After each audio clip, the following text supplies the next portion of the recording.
নাজমুল হোসেন শান্ত টি-20 ক্রিকেটের ক্যাপ্টেন্সির পরে এবারে টি-20 স্কোয়াড থেকেও বাদ পড়ল বাংলাদেশ ক্রিকেটের একসময়ের 3 ফরম্যাটের অধিনায়ক নাজমুল হোসেন শান্ত।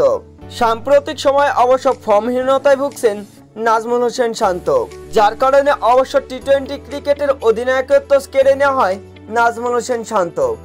এরপরে অবশ্য নিজ ইচ্ছায় টেস্ট ক্রিকেটেরও ক্যাপ্টেন্সি ছেড়েছেন নাজমুল হোসেন শান্ত। শুধু তাই নাই, ওডিআই ক্রিকেটেরও ক্যাপ্টেন্সি কেড়ে নেওয়া হয়েছে নাজমুল হোসেন শান্তর থেকে, যার কারণে গত বছরেও যে নাজমুল হোসেন শান্ত তিনি ছিলেন 3 ফরম্যাটের ক্যাপ্টেন, সেই নাজমুল হোসেন শান্ত এখন কোনো ফরম্যাটে নেই কোনো ক্যাপ্টেন্সি। সেই সাথে সাথে স্কোয়াড থেকেও বাদ পড়ছেন নাজমুল হোসেন শান্ত। নাজমুল হোসেন শান্ত যেন একের পর এক দিনের পর দিন অবনতি হতে চলেছে। যে নাজমুল হোসেন শান্ত তিনি বাংলাদেশ ক্রিকেটের সর্বকালের সেরা এবং সব থেকে দামি একজন ক্রিকেটার ছিলেন, সেই নাজমুল হোসেন শান্ত এখন টি-20 ফরম্যাট থেকেই বাদ পড়তে যাচ্ছে।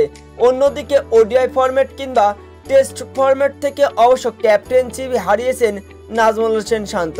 তবে শ্রীলঙ্কার বিপক্ষে প্রথম টেস্ট ম্যাচে দুর্দান্ত জবাব দিয়েছেন অবশ্য তার হেটার্সদের। এক ম্যাচে টানা 2 ইনিংসে 2টা সেঞ্চুরি হাঁকিয়ে হেটার্সদের মুখে একেবারে উচিত জবাব দিয়েছেন নাজমুল হোসেন শান্ত।